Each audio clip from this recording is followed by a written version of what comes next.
Hey everybody, Zong Gets 134 here. And I'm Average Joe Squad. Sorry, I thought you were going to lead this because this is your video. And welcome to another episode of Remember the Hyphen. Surely comic books, movies, and everything in between. And tonight, we're filming in my car. We are filming in Colton's car. A little bit of a change of pace. We do apologize in advance if the shot looks kind of weird. We don't have as much room to play with on Colton's camera.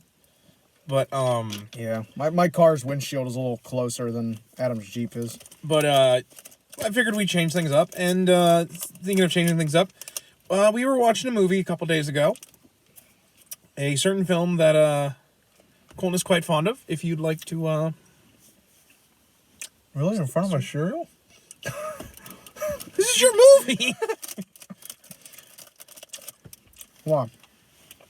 Hold on. He's gotta finish his airhead. See, this is the problem where I lead most of these episodes. He gets an airhead in his mouth, and then he forgets that he wanted to. This is his movie. You acting kind of sus right now. Anyway, yeah. So, the movie Eddie and the Cruisers. This is the movie that I've been pretty fond of ever since I saw it. I saw it when I was in 4th grade on a VHS tape. No less. My mom and dad had it. And I had never heard of this movie. I remember the lead up to me watching it for the first time pretty well, actually. We were gonna have a family movie night. Mm-hmm. We went out and got pizza, and my parents were like, Colton, you can pick the movie tonight. What do you want to watch? And I'm like, I want to watch Titanic. My parents, I don't want to sit through a 3-hour movie. God damn it. I don't want to sit through Titanic. Oof. So they're like, let's try this other movie. We think you might like it. So I watched the whole thing, and it was, from then on, it was probably one of my favorite movies, honestly. Well, favorite movie that doesn't have Celine Dion in it. Maybe. Anyway, but yeah.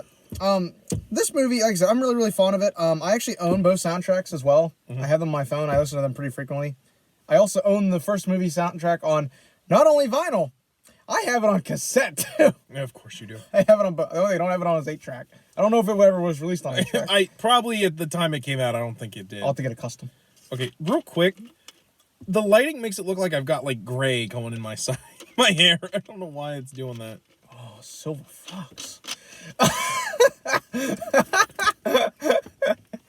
But anyway, yeah, like I said, that's why I'm like moving my head around. As I was saying, this is probably one of my favorite movies. I have watched this movie so many times that legitimately, if you sat me down, I could probably do the whole movie word for word from memory. Yeah. Which I had to tell him, I'm like, when we started, I was like, I'm going to apologize in advance.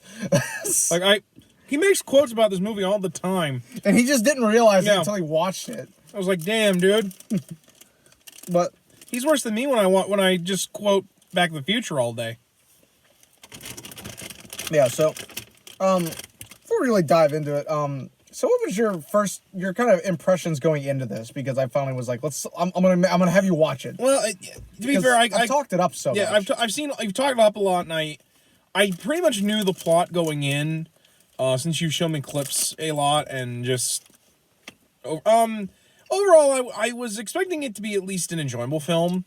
I will admit, between this and, say, A Hard Day's Night, I kind of prefer this over A Hard Day's Night just because, like, there's more of a story to it.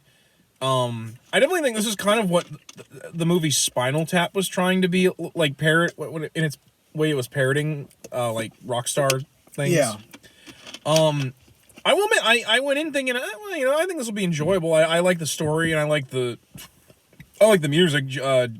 John Cafferty and the Beaver Brown Band. John Cafferty and the Beaver Brown Band providing the music for Eddie and the Cruisers was a lot better than I thought it would be. Definitely going in because I know a couple of their songs, but mostly the main song Dark Side. But going in, I did not expect it to be as intense as it got later on. Especially, although it made a lot of sense after you told me about the book it was based on.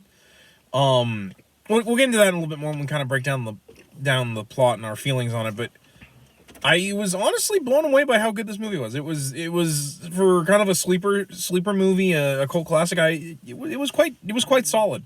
Yeah, which that's always the thing with me, where it's like I talk this movie up a lot, and I've had quite a few people I've shown it to. Like my roommate in college. And then my other roommate from a different year, like I talked this movie up to the point where when I finally was like, let's watch this. They were like, they went into the movie thinking like it's gonna be okay. Yeah. And then they watch it, and they had pretty much the same reaction that you did, where it was like, "Holy crap, this is a good movie." No, it's very good. To me, this is probably one of the most underrated movies of all time for me, just because it's such a good movie that I don't understand what. To kind of give a little backstory with this, because I don't think I explained it a lot to you. So this movie came out in theaters originally, and it basically bombed. Yeah. I mean, this was basically a movie that was DOA on arrival, basically. Yeah. And so what happened was, a couple months passed, and like a year later, it got picked up on HBO. Yeah. On just like the channels, right? That's when it blew up, was when it was on TV. You know, it's funny you mention HBO, because there's a lot of like cult classics that were like, they didn't do very well, and then, you know, HBO bought it for like a cheap movie to just put on, you know, like in between like the good movies they want. And yeah, I know a lot of people that like they found like classic movies like that because of HBO. Yeah, and then not only that, like the song in it, On the Dark Side, that became a #1 hit, basically. Yeah, I can see why. It's very Which is good. ironic, because in the movie they mentioned that it's a #1 hit, and in real life it was a #1 hit. A little truth in television right there. So, yeah, like I said, I think this was a lot solider a film. Like, if I were to say anything I didn't really care for, I do admit there's a few places where I feel like they trimmed a little too much in certain spots. Particularly towards the end, where you told me about the plot they had to leave out in the book. Oh yeah, so basically, this movie is based on a book also called Eddie and the Cruisers, and the chief difference in it is that there's an entire subplot in it where there's a murder subplot that basically goes on in it, and they cut that out with the movie. But like as you pointed out later, you can kind of see where parts of it were in the movie. Yeah, like where just like the atmosphere was, it kind of took a twist at the end of it. But yeah, I actually, as someone who's read the book, I've argued this a couple times with people, is that I actually think the movie improves the book. Oh, absolutely. Like the book is really good, but. And maybe it's because I've watched the movie so many times before I ever read the book. Like, I probably had watched the movie for at least 9 years before I read the book. Yeah. You know, because I couldn't find it. No library around here had it. Yeah. You know, and that was before the days of online where you could just easily look it up and buy it. So, absolutely. I mean, I remember in school, because like I said, I saw this in 4th grade. I went to my library and I tried to find it. And, like, no library anywhere we could loan it to had it. So it was one of those books where I was like, I knew it was a book, and I wanted to read it, but I could never find it. And then years later, when I finally read it, it was one of those cases where I think there had been so much hype in my brain that there was a book of it. Yeah. That when I read it, it kind of didn't live up to the hype. But I mean, it was still a pretty good book, and it was interesting just because of how well I knew the movie, to just kind of see where like, okay, well that's where this comes from, and then this was adapted and changed in the movie to this, and like it's an interesting when you can do that with things. Yeah. But yeah, overall, I feel the movie is probably better than the book. I could see that. And I'm sure some people will probably say otherwise, but in my personal opinion, I just think it's better. Having not read the book myself, I feel like this would... I could probably agree with your statement, just because I don't think a murder mystery would have been nearly as interesting when a lot of the plot of this movie is about, how the cruisers fell apart. And I think it wouldn't really mesh with what the movie's trying to, the book was, in my opinion, if it's like the movie, the central theme of it that I think would be kind of tarnished with a murder mystery thrown in. But that being said, I think the movie does do really well at seamlessly tying in the flashbacks, into the present, which I think is one of the things that has it's really solid going with it. That and the fact that the main actor for Eddie actually is Michael Perry. Yeah, Michael Perry was really good at lip syncing, and his voice sounds so similar to John Cafferty. Like I really think I don't know if they did that purposefully or if it was just like one of those things where it's like it just kind of happened. Yeah. But I really feel like that it plays well in the movie because you can believe that it's actually him. Yeah, I think because there's a lot of movies where you can tell when the person's singing that they're clearly lip syncing because they're not doing a very good job. Think like Ashley Simpson on SNL. Well, and plus, some of the people in the band Eddie and the Cruisers were actually real musicians. Yeah, I think you told me the sax guy and the backup singer. And the backup singer were actually actual singers or actual like musicians. Yeah, and this movie, this is what kind of shocks people when I tell them about it, is that I'm like, it has Tom Berenger in it. Yeah. And he's really, like, you know, I think this is a young Tom Berenger, too. This is pre him really being famous. I think this was, I think, prior to Platoon. Yeah. I would imagine so. And a couple other movies that he did that kind of launched him into, like, you know, the stratosphere. But, like, he knocks it out of the park in this movie, I really feel. No, he does a very good job because, like, so Tom Berenger plays Frank Ridgway. Ridgway. God, I don't know why they call him. He writes all their words in the band. They call him the Word Man. Yeah, you know, and basically he gets hassled by this journalist working for, I guess, a local TV or a TV station. Media Magazine. Yeah, Media Magazine. Well, to be fair, I think it's weird it's called Media Magazine when she's doing like a TV special, but yeah. It was the 80s. So, you know, he gets hassled by this reporter because she wants to tell a story where she wants to lead this idea that their lead singer and the Eddie of the Eddie and the Cruisers supposedly died. Like he basically he drove his car off a bridge and they never found his body. And she also ties into the fact that now, this part was it a single or was it like a whole? It was a whole album. So basically, to explain this part, so right before Eddie's car went off the bridge, you know, and the Cruisers obviously disbanded, they were working on an album called Season in Hell. Now, the importance of this, and it comes up a couple times in the movie, is that Season in Hell, the phrase "a season in hell," is based on a book by Arthur Rimbaud, also called A Season in Hell. Yeah. And the interesting thing is that Arthur Rimbaud, who was a poet, he was a French poet. Yeah. He wrote A Season in Hell, and then he disappeared off the face of the earth. Yeah. He didn't reappear until he was on his deathbed. Right. So basically the media lady, Maggie, she basically tries to play this up as like, maybe, you know, he's playing a Rimbaud. You know, maybe he's not actually dead and he just faked his death. And, you know, because they're kind of looking for a hook. Like, because, you know, it's a journalist thing. Yeah. Like, they're looking for a hook to sell the TV special. Yeah, and it's also like the anniversary of Eddie and the Cruisers releasing the album. Plus like, their music has kind of come back. It's had a resurgence. But the interesting thing that really ties in this idea they have is that Maggie basically explains it to her little group of people she's with. She's like, I went to the album company, you know, wondering why they never released this album, you know, figuring it had to be in their vault. Here, somebody checked the tapes out the day after Eddie Wilson supposedly died. Yeah, and then they've never been recovered. Which I think is actually based on some like real like myths in like music. Yeah, a lot of it, the idea of a rock star faking his death, it was really based on the idea of Jim Morrison doing that. That was a popular myth back then. Was that Jim Morrison of the Doors? For those of you who don't know, or Elvis. Yeah, just, you know, rock stars faking their deaths to, you know, to get away from fame and stuff. That was a pretty common urban legend with a lot of stuff. Yeah. And to some people, it was kind of something better to think about than just, you know, these people that, you know, were pretty much loved and respected music-wise or were just dead. Yeah. Or just that they couldn't believe these people really were so miserable that they would end their lives via suicide, overdose, or any other sort of... Yeah, it's just based on that. Now, while this is going on, you know, we focus on, again, Frank Ridgway is the main character of this movie. Yeah, he's an English teacher now after the Cruisers had a falling out. And he kind of notices that, you know, the Cruisers' music is coming back. He's hearing it on the radio. And so he kind of starts, he basically has a flashback to where he remembers, like, the first time he met the Cruisers. Because he was working at a place called Tony Mart, which is where the Cruisers were playing. And it was just basically a Jersey dive bar. Yeah.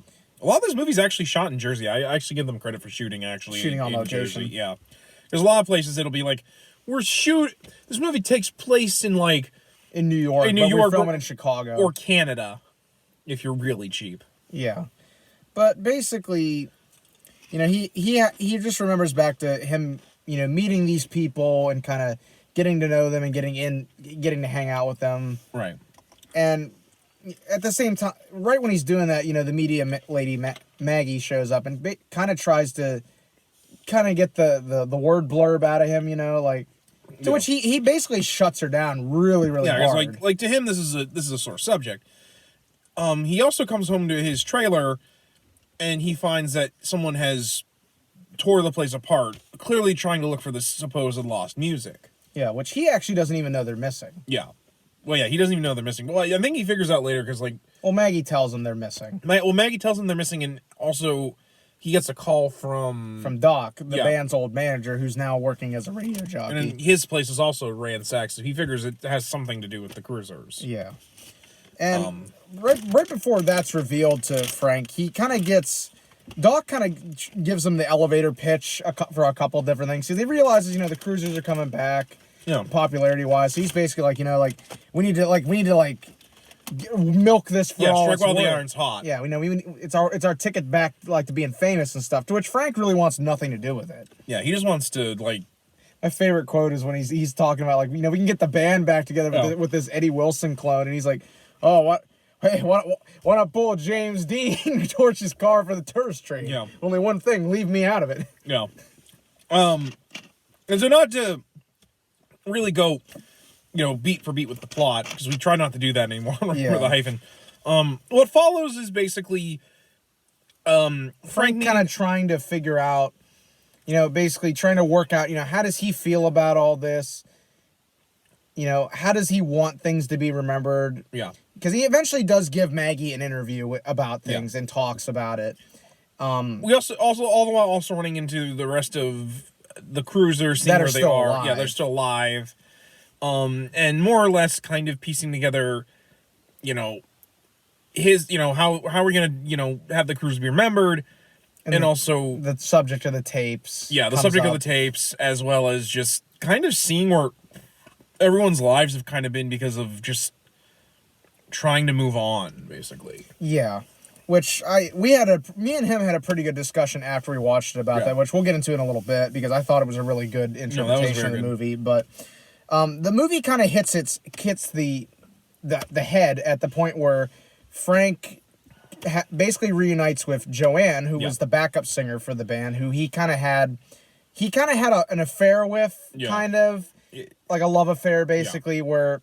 But the problem was, like, she was dating Eddie, so it was kind of like a love triangle, and they show, like, there was kind of some hard feelings over that between Frank and Eddie, but they had kind of moved on from it. Yeah. But the main thing is that it leads into the end of the movie where Joanne reveals, you know, someone broke into her house too, just like Doc and Frank. Yeah. But in this case, someone has basically been harassing her, you know, been calling her house, playing the Eddie and the Cruisers song 10 Years, and then hanging up. Not only that, driving by her house in the same car as Eddie and doing this headlight thing that, well, I guess was his signal for her. Yeah. And, like, basically gaslighting her, more or less. Yeah, and trying to basically... So Joanne is actually pretty convinced it's him, to which Frank is very much like, no, it's someone looking for the tapes, but it's not Eddie. It's not him. But it leads into them going back to her house, and the phone thing happens, and it eventually kind of leads to just Joanne having, like, a mental break about it, to where Frank basically, he hides his car, waits for this guy that, you know, who they think is Eddie to show up, and then pulls him out of the car to be revealed that it's Doc. Doc has been the one ransacking the houses. He ransacked his own place to kind of throw off suspicion, because the whole time he's been looking for the tapes. Yeah. Who it's revealed near the end of the movie that Joanne is the one who has had the tapes the entire time. After Eddie died, she checked the tapes out and hid them in this place that Eddie went to as a kid called Palace Depression, which is an actual place in Jersey. It's an art piece. In fact, I think it still exists. It does. Because it's an art piece, open to the public. But that's where she hid the tapes. So, and she gives them to Frank. Basically, they go and get the tapes because she reveals to Frank that I'm the one who has them. But basically, so it leads into, you know, the other Frank and Joanne asking Doc, why'd you do this? Why'd you do this? And Frank, I mean, Frank's pretty mad. Like, you can tell Frank was going to beat the hell out of him. Yeah, because, like, he's been torturing this woman for, like, what must have been, like, a couple weeks. Yeah, and so they basically ask Doc, you know, why'd you do this? And Doc's answers, you know, my whole life I haven't ever been a winner, you know. Eddie was, like, my one ticket. you know. Yeah. And he figures if he could get the tapes, he could kind of renegotiate a deal. Yeah. And, you know, get them all back up on top. You know, still kind of playing the schemes game that he was doing the whole movie. And eventually what happens is Joanne gives him the tapes. Right. And he drives off with them. You know, vowing that, you know, I'm gonna do this for all of us. We're gonna get a good deal. And then Frank and Joanne seem to go back into Joanne's house to kind of move on with their lives. And at the end, we see Maggie's, you know, TV piece about it. Yeah. And as they're playing, you know, Season in Hell, because that was partially why Maggie wanted them, was she wanted to play these tapes to quote the sales pitch she gave to Frank, to, you know, let people make their own decision on whether it's good or not. Yeah. And of course, it cuts to people watching it on TVs in a TV store, which dates this movie because I don't think. I haven't seen one of those. Yeah, I haven't seen time. a TV store or electronics or a hardware stores used to be like that. Remember, they would sell TVs and they would put them on. Yeah, and it basically, you know, we see this montage of pictures as the song "Season in Hell" is playing. Yeah. And it finally, at the end, it reveals, you know, there's a bearded man watching it, and it's Eddie. Yeah. He's been alive the entire time. And he smiles and then simply walks off into the night. So, if you kind of could piece together when we were talking about, like, the very end, a lot of this movie, at least in his and mine opinion, this movie is very much about living in the past and trying to move beyond it. And just really... To me, like, I don't know why I never thought of that. Maybe it was because, you know, I never really thought about it in that terms. It was just a movie I liked. But the more I thought about it, I thought about it more after you left that night, was that the movie really, not only is just about dealing with the past, it's just, you know, the past in general and how people react to it. Especially when it's drudged up forcibly. Or when it's a traumatic event. Yeah, or when it's a traumatic event, like grief. Every one of the cruisers in the band have a different reaction to how the past, you know, to the past. You have Frank. Yeah, I was going to say, let's start with Frank, because like, I think he's work our way down. Yeah, like, work our way down. Yeah, so Frank is the main character. His relationship with the cruisers after everything was done was basically he tried to just kind of move on. Yeah. You know, he stopped writing altogether, as it's revealed in the movie. They basically have this thing where he and Eddie had a discussion where Eddie told him, you know, he's got the words and Eddie's got the music, and they go together. And so when Eddie died, Frank stopped writing. Yeah, because the music was gone, basically. I actually find Frank, because in my opinion, Frank makes the most sense to be the person we see the most of through their viewpoint, because he really has, in my opinion, at least tried to move on. You know, like when their number one song comes on the radio, he kind of stops for a minute because like it's suddenly pulling him back. You know, that while he's moved on, he can't completely separate himself from Eddie and the Cruiser. And even later when he's talking with Kenny, the drummer, you know, Kenny even brings up, he's like, don't mess with the memories. Yeah. And Frank's reaction is basically be like, I don't think I can stop. No. Because because from what we've seen of Frank, because he was also the member of the Cruisers that came in the latest, he doesn't know everything. Like, he didn't know about Wendell, the sax player. Yeah, his death. Yeah, let's talk about that along with Kenny, because I think that leads in perfectly to Kenny, because as it's revealed in the movie, Wendell, the sax player for the Cruisers, he had died of a heart attack. That was the official story, he had died of a heart attack while the band was still going, and it kind of started the band fracturing. And it certainly, I think, is where Eddie, starts to fall apart a little bit. Yeah. And it's revealed, you know, after Frank goes to talk to Kenny, after talking with Sal, the bass player, and Doc, they're just kind of talking. Kenny brings up, the don't mess with the memories thing. Yeah. He talks about, well, if you're going to do it, then you got to remember the whole story. Yeah. You know, the bad times, the fights, people arguing, nobody talking to each other. And then Wendell dying. And he basically looks at Frank, and he's basically like, heart attack, right? And Frank kind of looks at him like, what are you talking about? To which Kenny basically, you can tell he gets actually angry about it. He's basically like, heart attack my ass. You still don't know what happened. What, do you live on a cloud? Yeah. And I actually found that, especially because we didn't really get a lot with Kenny.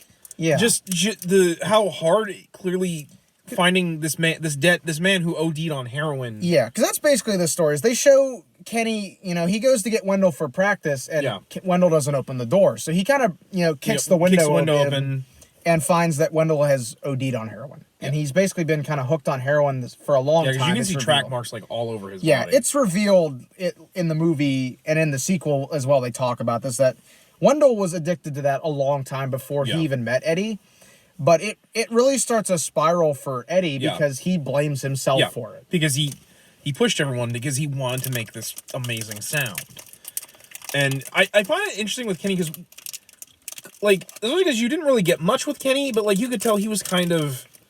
He was still... Yeah, he was in it for the ride, but when the ride took that turn and when he saw, like, the dark side of music, it really turned... Especially because, like, he's... Like, when he's working at a casino. Yeah, when we meet him, he's dressed in, like, his casino... Like, he looks kind of... Looks clean. Yeah, looks... Yeah. Is he? But, like... Well, then, like, it's... Like, he looks kind of... Just clean cut. Yeah, but, like, also kind of tattered up. Like, he's trying to cover up, like, this pain by just... Yeah. But, like, at the same time, he knows that that's not right. Because, like, that's what happened to Wendell. Yeah. And to which that flashback leads into a scene where we see after Wendell died, basically they got another sax player and they tried to play immediately after Wendell's funeral, and Eddie just can't do it. I was told I got to play tonight after my friend died. I don't think I can. Yeah, so he just leaves and Joanne sings, but it really shows just how much they were affected by that.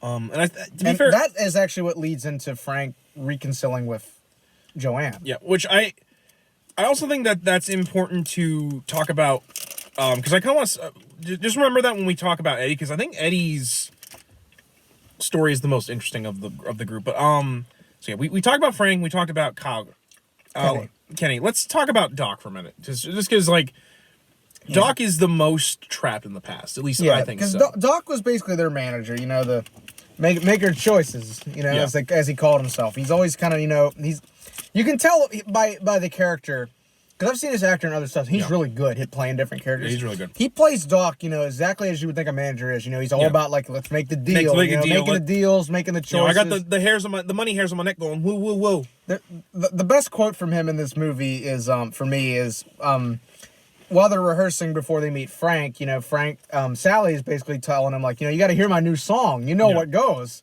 To which Doc's response is, Sally, never bullshit a bullshit. Yeah. You make the music, I'll make the deals. I'll make the deals. Because he's basically living as a washed-up DJ at a radio station. Yeah, which he says he has a cult following, which I believe, but going from managing the top rock group in the country to being a radio jockey, that's gotta be a hit to your self-esteem. Yeah, but not only that, like his hair is, I think, spray painted white. Like, clearly this has taken a toll on him. Well, and he's just lost his hair. Basically. Yeah, lost his. Well, but you get what I mean. Like, age and stress has caused him to, like, age almost faster than the rest of the crew. Because the rest of the cruisers don't look like they've aged that much. Yeah. With the exception of Sally, but we'll get to Sally.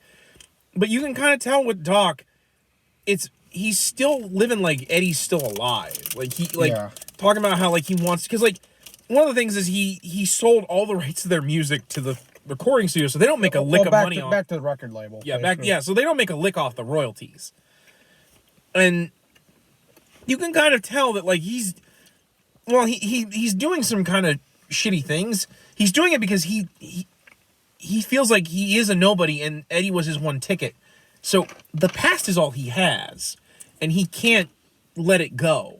I think it's only until finally at the end of the movie when he realizes that he needs to do this not just for himself, but for all of them. Because, like, he forgets that even though he feels like he failed Eddie, he really failed all of them.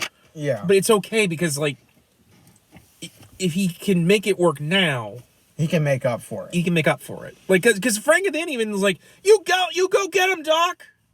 Like, he actually... Like, you can tell, like, Frank, even though he's mad at what he did to Joanne... Well, like, and even near the end when he gets the tapes, you can tell the hesitation as Joanne's holding the tapes out to him. Like, he almost is like, I don't deserve that. Yeah, but then he takes them because he realized, no, I have to take them. Yeah, I mean, you can tell, just like, even when he gets them, he just looks at him and he just, like... Yeah, because, again, he's clinging to the past because it's... But I think it is also in kind of a good sense of clinging to the past in that he wants to make up for it's not how he feels he failed. Yeah, it's not like pretending that the past was always good. It's that I can use the past to make sure I won't do the same mistake again. Basically. Yeah.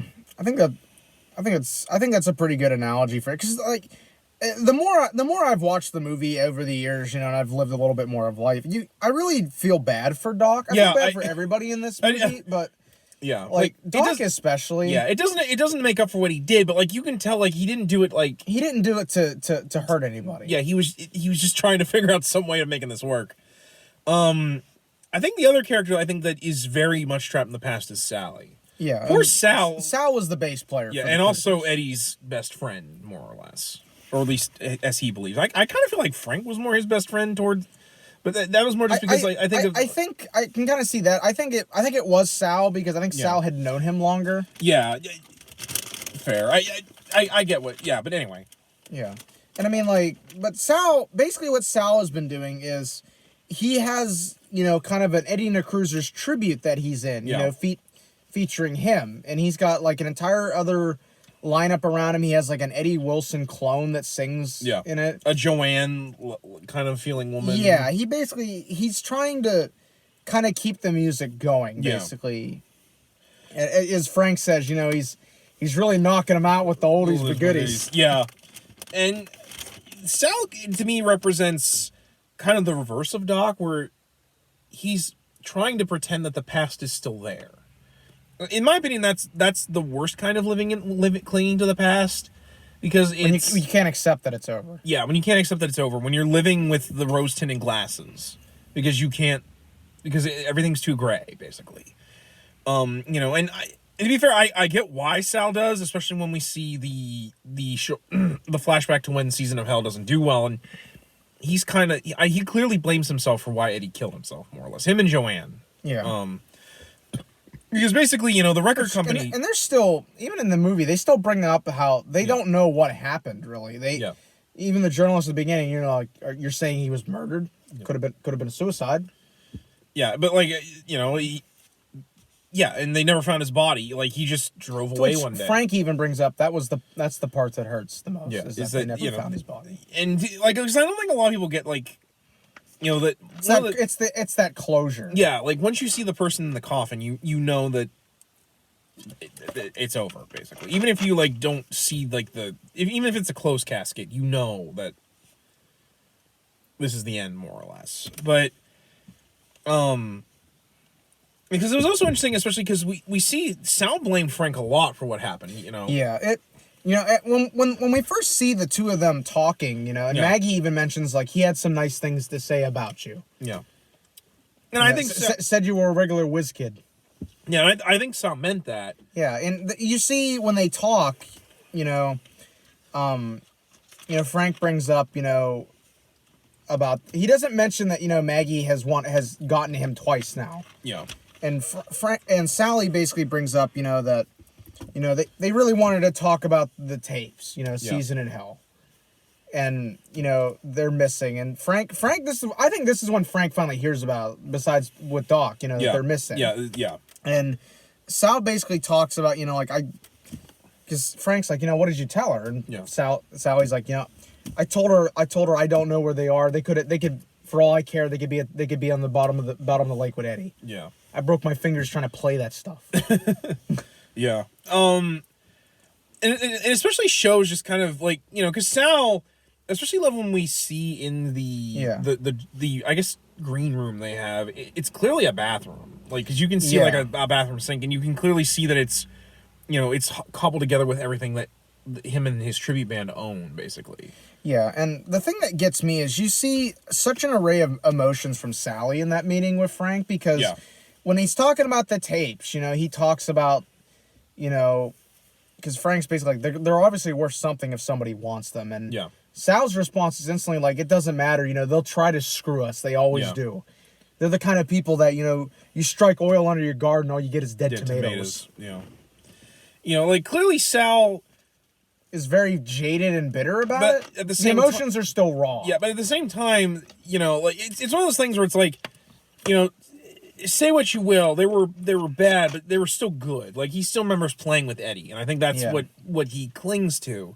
not so much the shit you deal with in being a musician, but rather just him and Eddie playing. The part that gets me the most about that scene is the part where he's talking about, Frank's like, you ever wonder what it would be like if he were still around? And Sal's reaction is it'd be like, I used to. It ate me up. Yeah.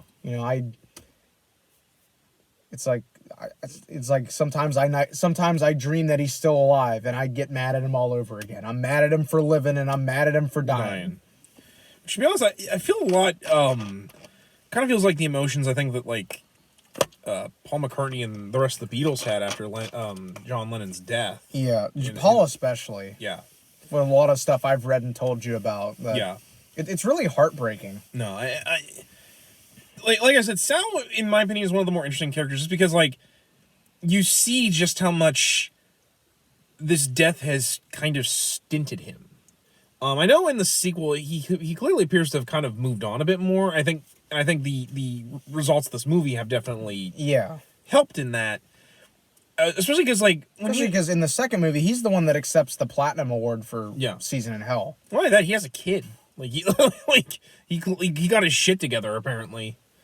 In the 8 years that take place between those two films, but it especially because like you can kind of see that Sal was at least in the flashbacks kind of seemed like frustrated with Eddie, just because like I don't think he understood what Eddie was trying to do, because like one of the last things he says to Eddie, I don't know anything. She knows, huh? Yeah. Everybody you bring into this band's an expert, except Sally. Sally's just a dumb guinea, right? Well, especially because like his last words with Eddie, was like, we're not anything great. It's like, I love you, but you're wrong. They want On the Dark Side. What are we giving them some damn opera for? Yeah, I don't know what you're after. We can't.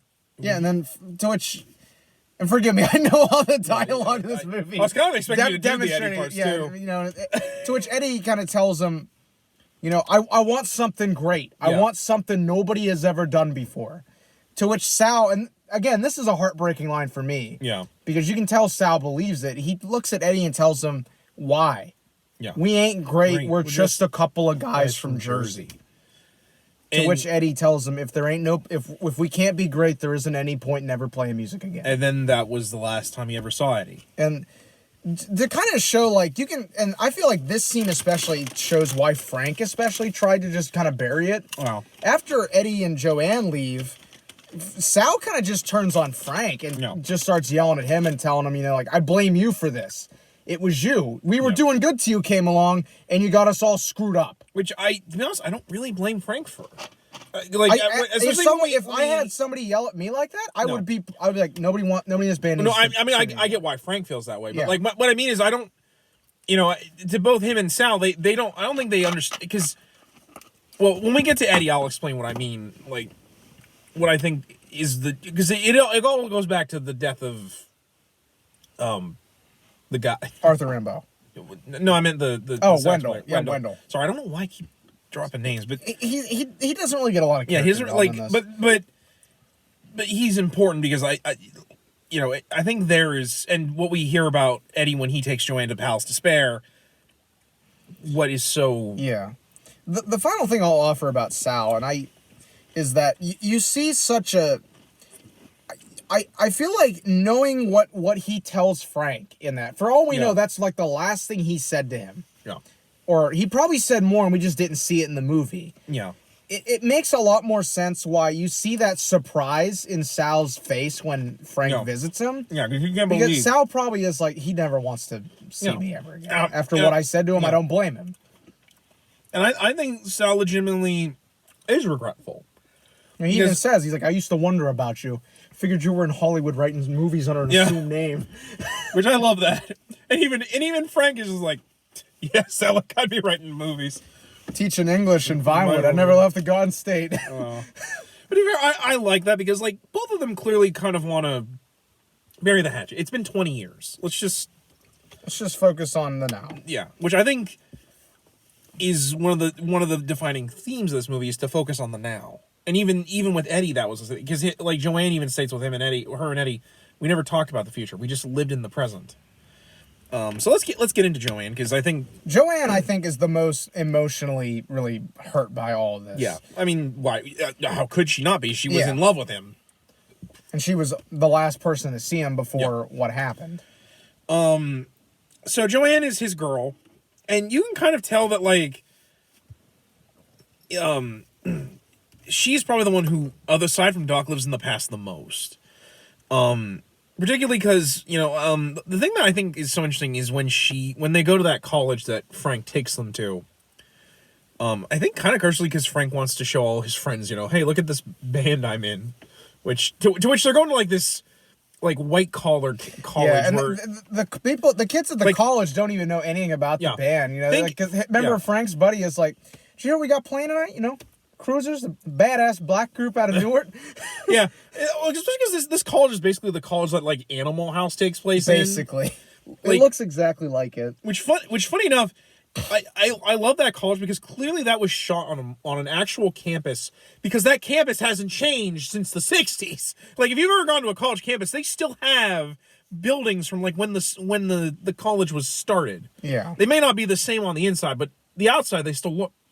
They look exactly like they did. Like, I went to Penn State Barron, and I actually went in. I roomed in the oldest dorm on the campus, Niagara, named after one of the ships from the War of 1812.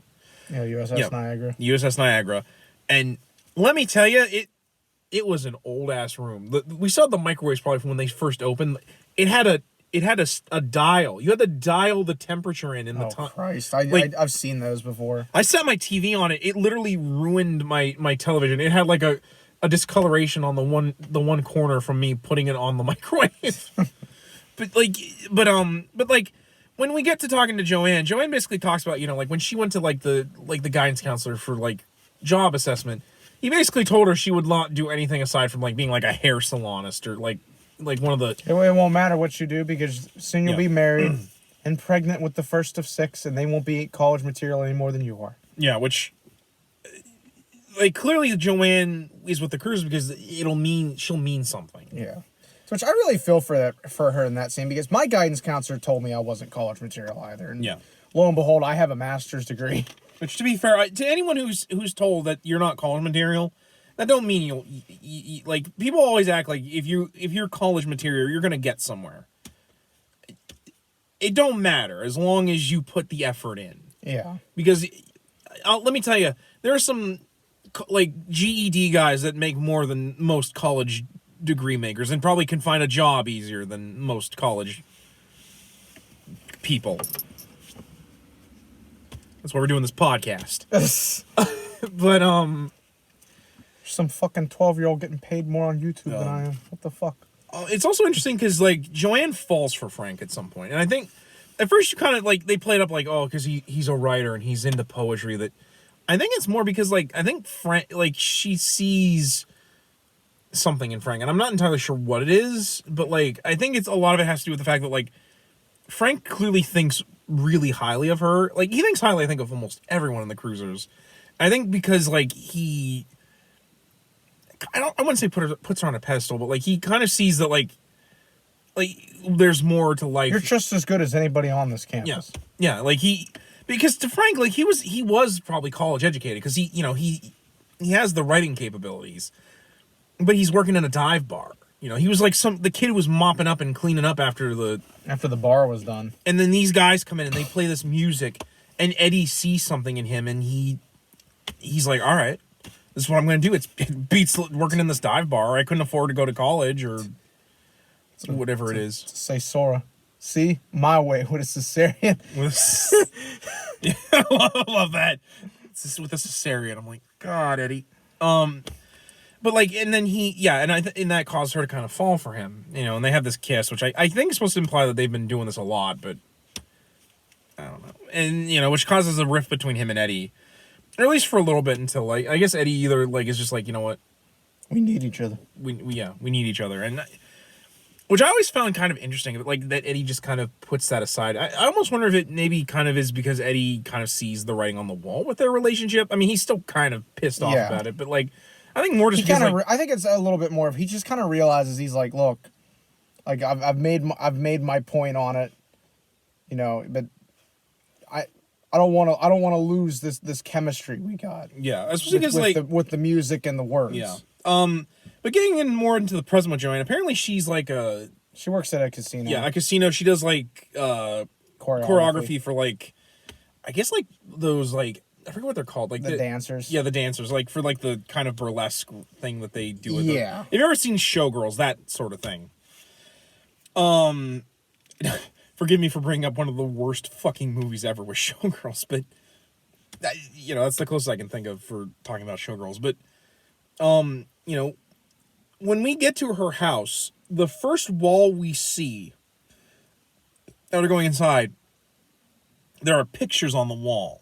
And a few of them are like her current career, but what are most of the other pictures of? Pictures of her with the cruisers. Or with Eddie and Frank.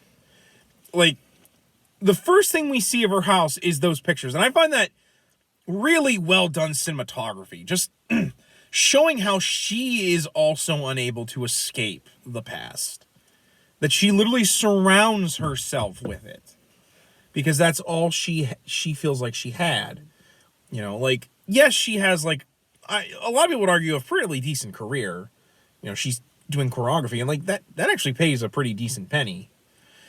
But, she's not dancing herself. That's all she is. And, her and Frank drifted away from her, like, she could have, her and Frank could have easily, found a comfort with each other, but they didn't, and a lot of it, I think, is they both feel partially responsible for Eddie, which, I think at the end of this movie they do reconcile, which I kind of hope for, because, like, I feel like they kind of deserve it after the shit they've been put through. But what are your thoughts with Joanne? I kind of agree with what you said. It was really just, Joanne definitely is the most affected by what happened, obviously and understandably so. Yeah.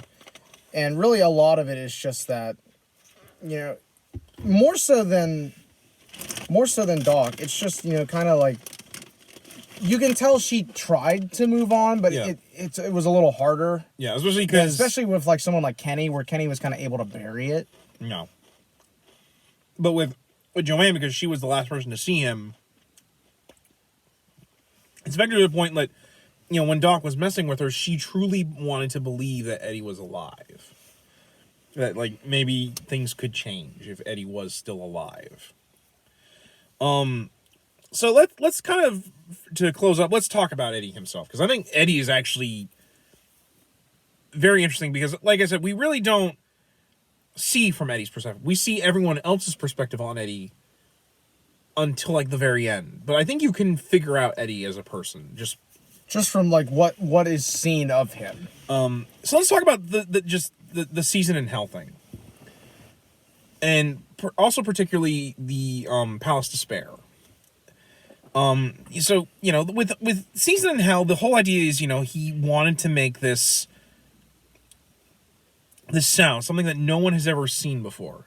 He wanted to be special. Like with Sal telling him we're just a couple of nobodies from New Jersey. I think that Eddie has all his life been told he will not amount to anything. Even though he has this gift of music. Yeah. And one of the other things is the Palace of Despair, where he used to go as a kid. This castle made out of junk. I think that spoke to Eddie, that, like, this person tried to make a castle out of junk, out of Edsols and black and white TVs, things that people threw away because they don't matter anymore. But this man tried to take this junk and make something beautiful with it. I think Eddie is trying to escape a past in its own sense by making something that'll let him be remembered forever. By being immortal in the music. Like that whole idea of artists that, like, even though they may die, their music will last forever, or their art will last forever, and they will, by extension, live forever as well. It's a very, very Greek thought process. This idea that art allows your spirit to live on in an immortal sort of sense. Yeah. And I think a lot of that had to do with Doc's death. You mean Wendell? Or Wendell, sorry. No, that's all good. It's all good. Wendell's death.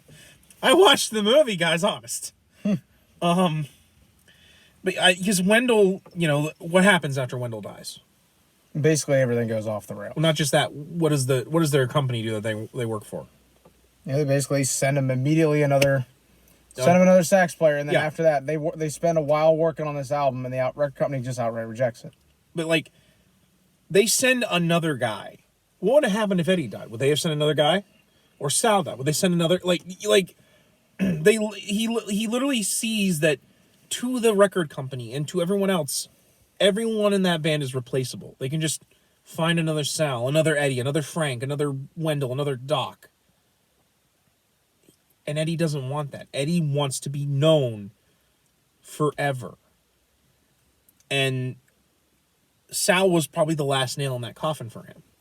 When he hugs Joanne goodbye that last time, he really did feel that he had no future, which is why he, decided to drive into the drink, basically. I think that says a lot, because I know there are probably a lot of rock stars that felt that way. Yeah.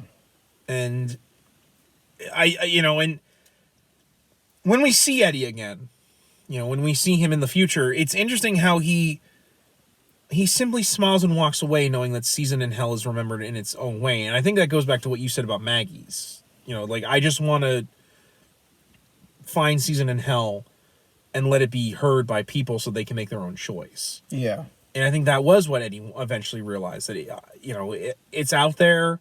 People can make their own feelings on it. But what matters is that I can be remembered in this way. And he simply walks away. Because for Eddie, it wasn't about the fame. It was about making himself. And I don't think he thought it like this, but for him, I want to make something that no one else has done. And it means something, basically. By extension, I mean something.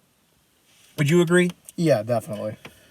At least that's what I got out of this film. A lot of it, this how hard it is to both cling to and escape from your past, because you can't always stay in the past. You have to eventually move forward, sort of thing.